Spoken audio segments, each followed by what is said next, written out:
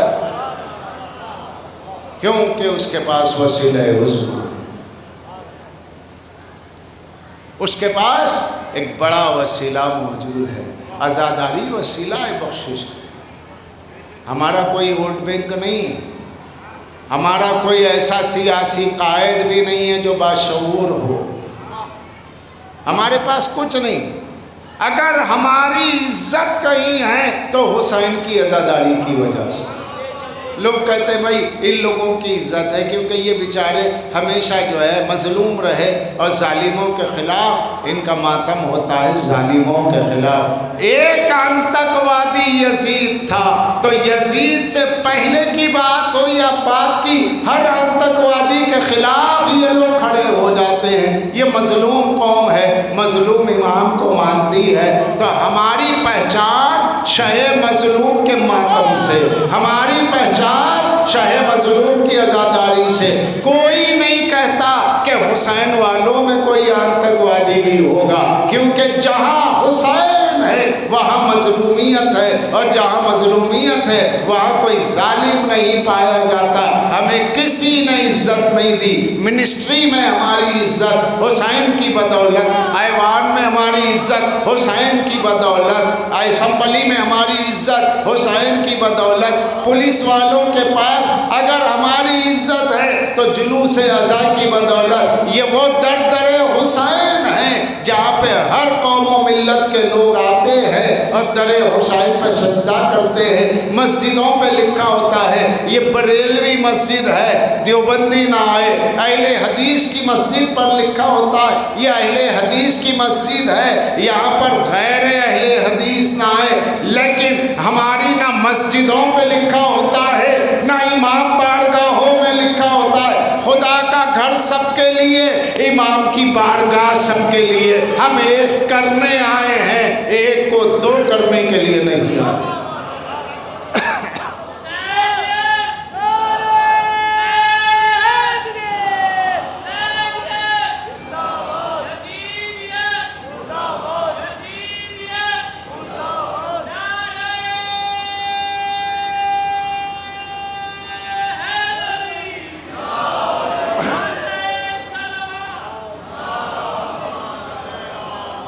یہاں سے سب کو ملتا ہے، بس آنے والے کی نیت کی بات، یقین کی بات ہے۔ دل پہ دلدار کی ہر وقت نظر رہتی ہے، ان کی سرکار میں کچھ بھی نہیں نیت کے سوا۔ مجھے اچھی طرح یاد ہے حاجی صاحب کہ میں آج سے 7-8 برس پہلے یہاں آیا تھا تو راجستھان کا ایک گروپ آیا تھا، نابینا لڑکی کو یہاں آنکھیں ملی تھی، ہندو کی بچی تھی، کسی کے کمر سے پیر گر گئے تھے۔ وہ لوگ جہاں جہاں گئے مولا عباس کا نام سنا، بس نام سنا، کہا کہ وہاں جو جاتا ہے خالی نہیں آتا، وہ کوئی ہندو مسلم نہیں ہے ان کے پاس یہ ہے کہ جو انسان مجبور ہو کر کے آئے اور مجھ سے فریاد کرے میں اس کی مدد کروں۔ اس وقت میں یہاں آیا ہوا تھا اور سادے دن تھے، ان دنوں میں نہیں، یہاں قریب میں کوئی مجلس پڑھنے آیا تھا حیدرآباد سے۔ جب یہاں آیا میں نے دیکھا کہ پورے ایک ہندوؤں کا جلوس ہے، حسین حسین کرتے جا رہے۔ میں نے حاجی صاحب سے پوچھا کہ حاجی ظہیر صاحب یہ کیا ہے؟ تو کہا کہ قبلہ یہاں پہ ایک ہندو خاندان کی لڑکی کو پیر آ گئے اور ایک نابینا تھی، بینا ہو گئی۔ پیر ایک کے آ گئے تو ایک نابینا لڑکی تھی، جب پتہ چلا تو اس کے باپ لے کر کے آئے، کہا مولا جب اس پہ کرم ہے پڑوسی پہ تو مجھ پہ کیوں نہیں، میں بھی آپ کے در کا بھکاری بن کے مانگتا ہوں۔ مولا نے آنکھیں اسی در پہ دی۔ رات کے 2:30-3 بجے وہ لڑکی چیخنے لگی، مجھے نظر آ رہا ہے نظر آ رہا ہے۔ ایک شور ہوا، کیسے نظر آ رہا؟ کوئی شخصیت یہاں پر آئی تھی کہ اس نے اشارہ کیا اور میری آنکھیں روشن ہو گئی۔ اب میں اچھی طرح دیکھ سکتی ہوں، تم جتنا دیکھتے ہو اس سے بہتر میں دیکھتی ہوں، کیونکہ تمہاری آنکھیں اپنی آنکھیں، لیکن مجھے جس نے آنکھیں دی یہ مولا عباس ہے۔ تو وہ جو ہندو تھے راجستھان کے آئے ہوئے، وہ پوری صفائی کرتے تھے، وہ ماتم کرتے تھے، سادے دن موجود تھے، ان کے عمل نے بتایا ہم کچھ بھی صحیح مگر یہ دلوں کو دیکھتے ہیں، یہ حلیے کو نہیں دیکھتے۔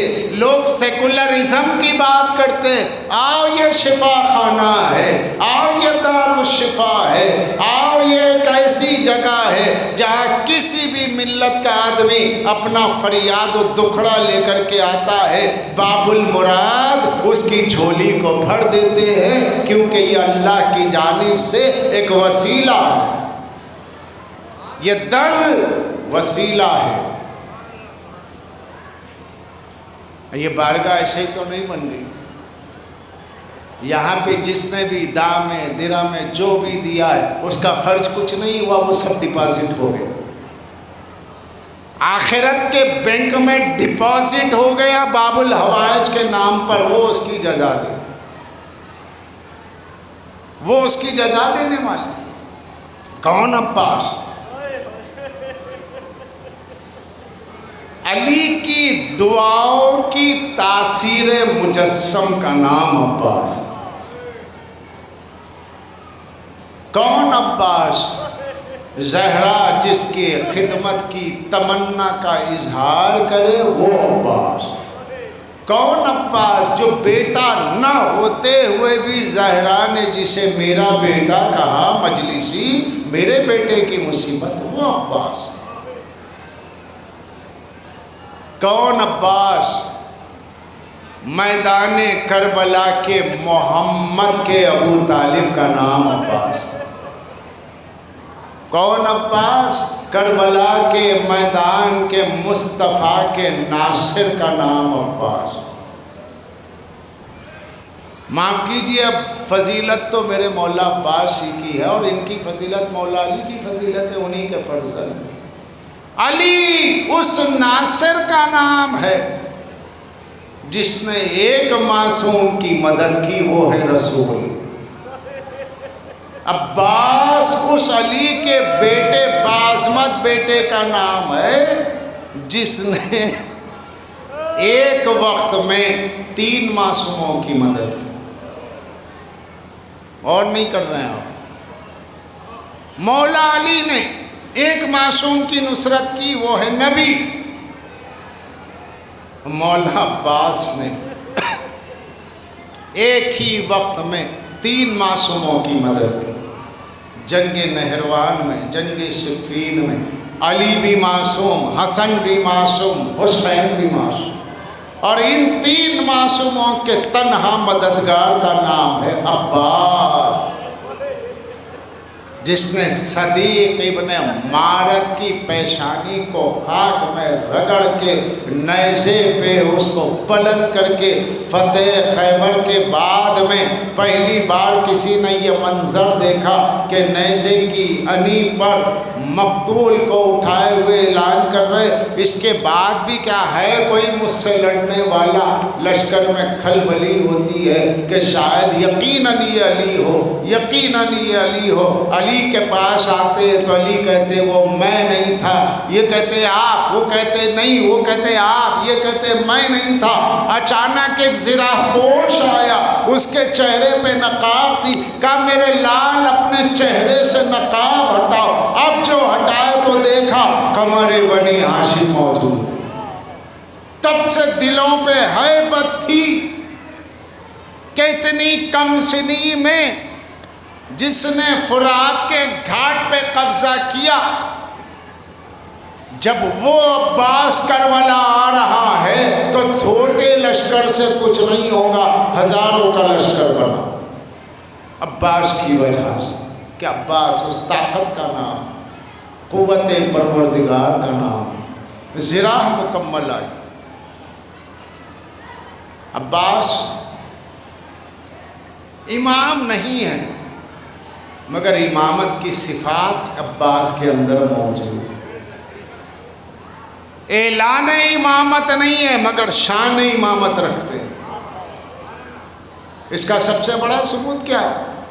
معصوم کی زرہ بس معصوم پہن سکتا ہے، غیر معصوم نہیں۔ امامت کی دلیلوں میں ایک دلیل ہے کہ امام کی زرہ امام کے بدن پر آتی ہے، غیر معصوم غیر امام کا اسلحہ اٹھا بھی نہیں سکتا۔ لیکن میدان صفین میں علی نے اپنے ہاتھوں سے اپنی زرہ عباس کو پہنائی۔ امام کی زرہ غازی کے جسم پر مکمل آئی۔ امامت کا اعلان نہیں ہے مگر بتایا جا رہا ہے یہ امام نہیں ہے، فخر امام ہے، یہ امام نہیں ہے، افتخار امام ہے، یہ امام نہیں ہے، شان امام ہے، یہ حسین نہیں ہے، شان حسین ہے، یہ حسن نہیں ہے، حسن کا فخر ہے، یہ علی نہیں ہے، علی کی شجاعت کی بولتی ہوئی تصویر ہے عباس۔ کون عباس؟ جس کو علی نے مانگا۔ کیوں مانگا؟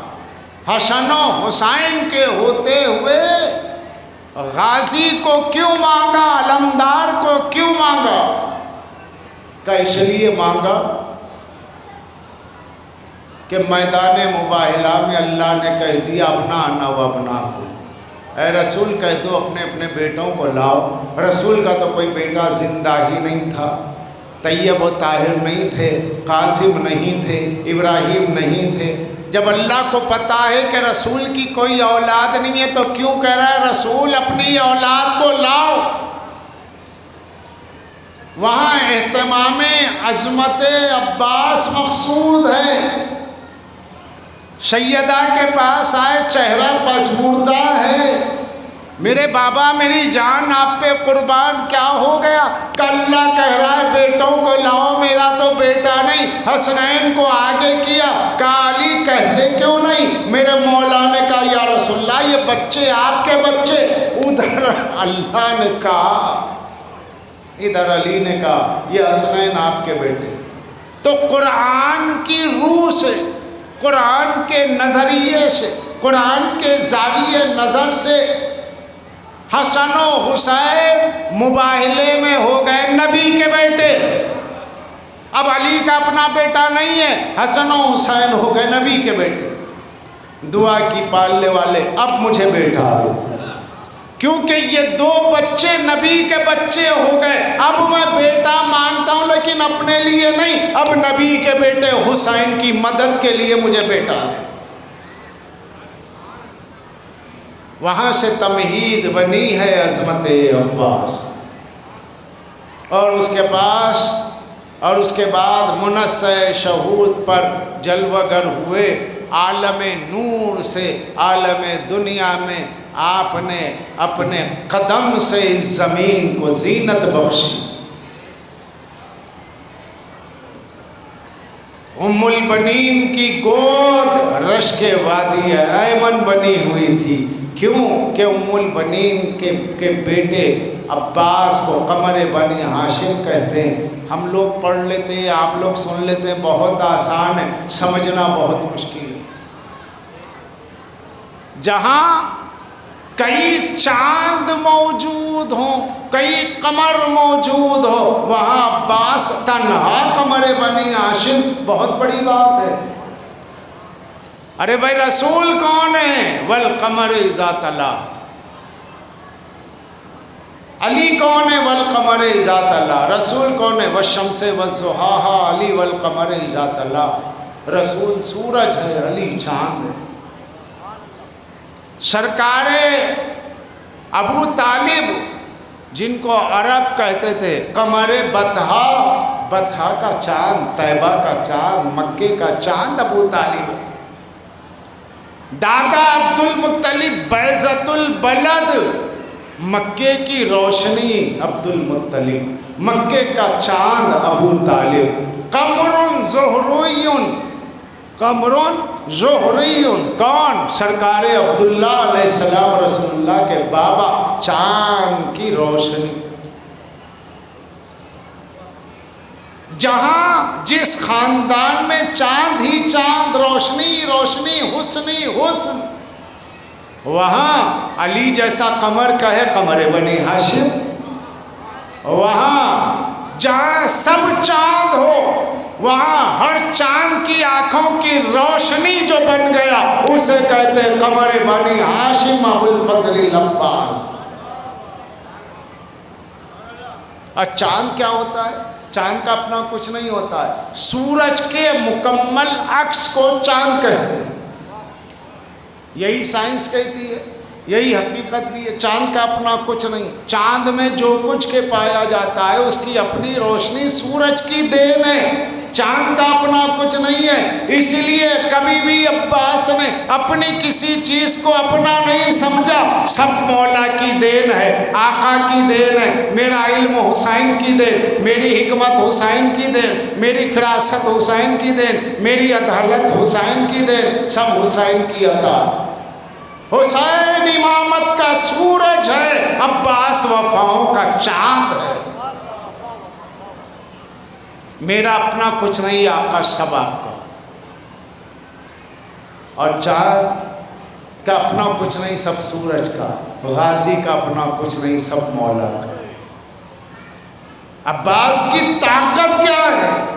کہ عباس کی قوت یہ ہے. طاقت کو سمجھو، شجاعت کو سمجھو.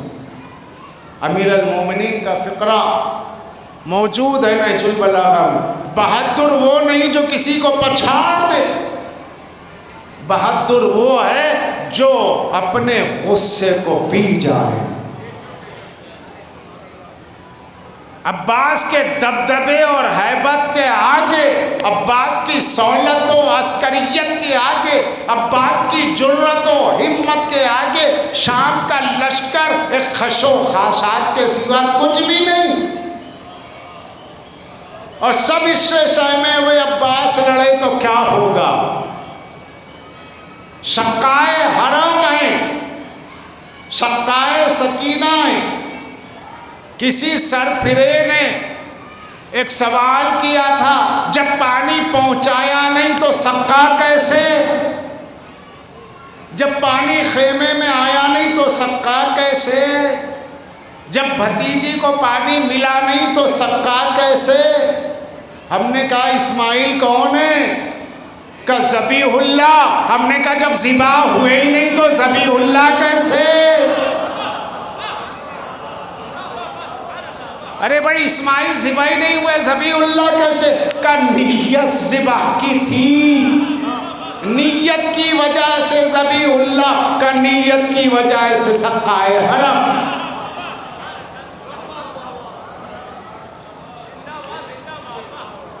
عباس اگر پورے لاکھوں کے لشکر کو فنا کر دیتے تو دنیا میں دارا اور سکندر کے فہرست میں نام رکھ کے لوگ کہتے وہ اس صف میں پہلا نام رکھتے ہیں. لیکن عباس نے شجاعت کی وہ مثال دی کہ عباس سے پہلے عباس نہیں، عباس کے بعد پھر عباس نہیں. وہ کیا مثال ہے کہ پوری تیاری کربلا کے لیے زندگی بھر کی. لا فتح الا علی تو کربلا میں لا فتح الا عباس کہلاتے. علی کا بیٹا ہے، علی کی شجاعت کی بولتی ہوئی تصویر ہے. لیکن جب حسین نے کہہ دیا، امامت کے سورج نے کہہ دیا عباس جنگ نہیں ہوگی، تم نہیں لڑو گے، تو اس جملے کو سننے کے بعد عباس نے اس طریقے سے اس جملے کو اپنی روح میں اپنے ایمان کے جملے کو بچایا جیسے لڑنا ہی نہیں جانتے. یہ ہے اطاعت کی اعلیٰ معراج ہے. اطاعت سب کچھ اختیار. امام نے کہہ دیا نہیں، طوفان شجاعت پر حکم امامت کا بند لگ گیا. کسی اور کا بند ہوتا تو طوفان وہ بند توڑ کے چلا جاتا، مگر شجاعت عباس کا طوفان جہاں تھم گیا اس کا نام ہے حکم حسین. یہ ہے وفا کہ آقا جو آپ کہتے میں مان. اور پھر وہ عباس جو زینب و ام کلثوم کی گود کا پالا ہے، شہزادی زینب سے 20 سال چھوٹے ہیں، 20 برس، شہزادی ام کلثوم سے 19 برس چھوٹے۔ جو 20 سال چھوٹا بھائی ہوگا تو اسے بھائی کم کہا جائے گا، محبت سے بیٹا زیادہ کہا جائے گا۔ اور شہزادیاں کہتی تھی یا بنی عباس، یا اخی یا بنی عباس، اے بھائی ہے ہمارے بیٹے عباس قریب آ جاؤ۔ ایک طرف زینب ہیں، ایک طرف ام کلثوم، 2 شہزادیاں دونوں ہاتھ پکڑ کے جسے صحن خانہ میں اپنے گھر کے صحن میں چلنا سکھا رہی تھی، تو وہ 2 ہاتھوں کو تھام کے چلنے والا عباس ہے، جس کے بازوؤں کا بوسہ لے کے علی نے گریہ کیا، وہ عباس ہے۔ دنیا میں آنے کے بعد شہزادی زینب نے گودی میں لیا، جھک کے پیار کیا پیشانی کا، بچے نے ہاتھ سے ابا کا دامن پکڑا، ابا کا دامن پکڑ لیا، مٹھی بھیج لی، مٹھی کھلتی نہیں، کہا بابا یہ میرا کیسا بھائی ہے، یہ میری چادر ہی نہیں چھوڑتا۔ مولا گریہ کرنے لگے، کہا بابا اب رو رہے، کہا کہ جو میں دیکھ رہا ہوں بیٹی تم نہیں دیکھ رہی ہو، جب تک اس کا ہاتھ میں تمہاری چادر ہے تب تک سب کچھ صحیح رہے گا۔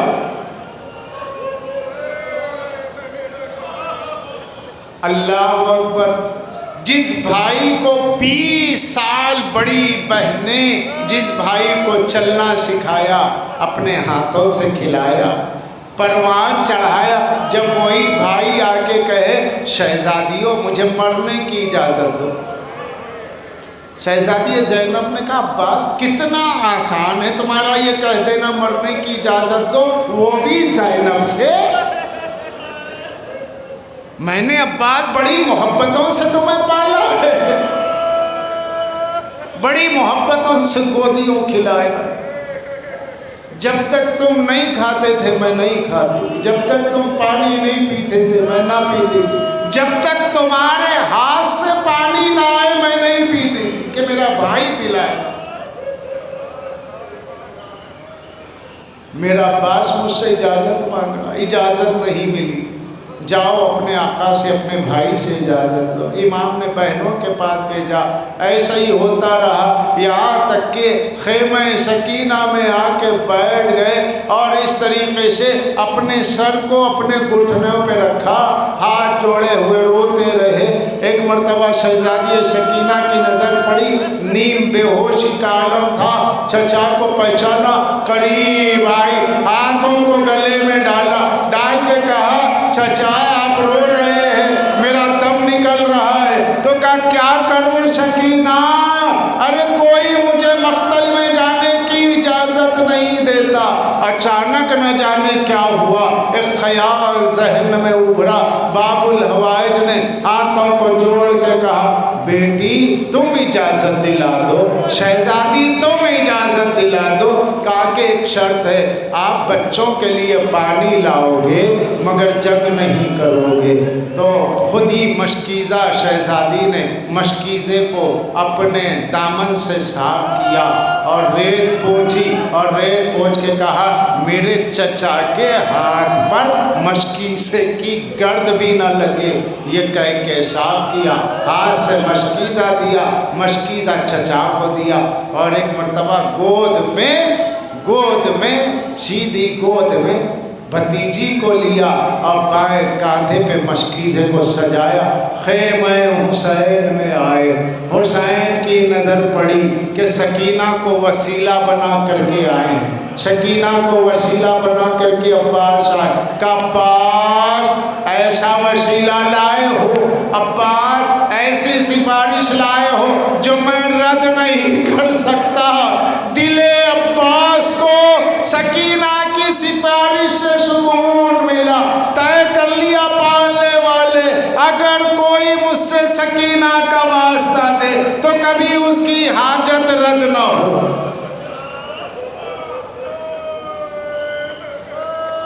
اور اس کے بعد مشکیزہ لیے، بھائی سے اجازت لی، امام سے اجازت لی، بہنوں سے اجازت لی، بچی سے اجازت لی، چلے مقتل کی طرف، چلے دریا کی طرف۔ اور ادھر بی بی نے بچوں کو اٹھایا، سوئے ہوئے بچوں کو جگایا، بے ہوش بچوں کو اٹھایا، ہاتھوں میں خالی کوزے دیے، کہا کہ تم لوگ بیٹھے رہو، میں درے خیمہ پہ دیکھ کے بتاتی رہوں گی۔ علم جاتا رہا، بی بی بتاتی رہی، میرے چچا کا علم نظر آ رہا ہے۔ تھوڑی دیر میں علم نظر نہ آیا تو کہا کہ میرا چچا مشکیزہ بھر رہا ہوگا۔ اب اس کے بعد بی بی نے دیکھا، علم اٹھا، کہا بچوں جاگے رہو، جاگتے رہو، میرے چچا کا علم بلند ہو گیا، یعنی پانی بھر چکے ہیں، مشکیزہ بھر چکے۔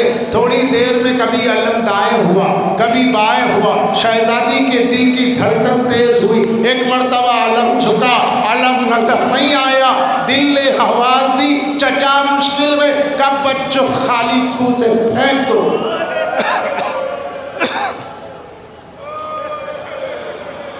بچوں خالی خوں سے پھینک دو، دعا کرو پانی آئے نہ آئے میرا چچا آ جائے، میرا چچا آ جائے۔ لیکن ایک مرتبہ عزیزوں وہ وقت آیا کہ آپ کے شانے منقطع ہوئے، شانے منقطع ہوئے، آنکھ میں تیر لگا۔ میں مصائب بس اتنا ہی پڑھوں گا، اس سے زیادہ پڑھنے کی مجھ میں طاقت نہیں ہے، لیکن ایک بات میں عرض کروں گا۔ حدیث ہے لا وجع وجہ العین، لا وجع وجہ العین، آنکھ کے درد سے بڑا کوئی درد نہیں ہوتا۔ فطرت انسانی، آنکھ میں تنکا چلا جائے، بے ارادہ بغیر کسی ارادے کے ہاتھ آنکھ تک پہنچ جاتا۔ عباس ہیں، پہلے ہاتھ کٹے بعد میں آنکھ پہ تیر لگا، کیوں؟ کسی کی ہمت نہ تھی اتنے قریب آ کے تیر چلائے، لیکن جب ہاتھ کٹ گئے، ظالم قریب آئے، آنکھ میں تیر لگا۔ اب عباس ہاتھ اٹھانا چاہے، ہاتھ موجود نہیں ہے، تیر کیسے نکالے؟ اپنے سر کو دونوں گھٹنوں پہ رکھا، دونوں زانوؤں کو تیر سے ملایا، لیکن پھر بھی تیر نہ نکلا۔ جو بھاگے ہوئے بزدل تھے شامی، وہ سب قریب آئے۔ اب ایک فقرہ زیارت کا پڑھتا ہوں، مجلس یہی تمام کر دوں۔ جو زیارت صرف حرم باب الحوائج میں پڑھی جاتی ہے یا نہیں پڑھی جاتی ہے،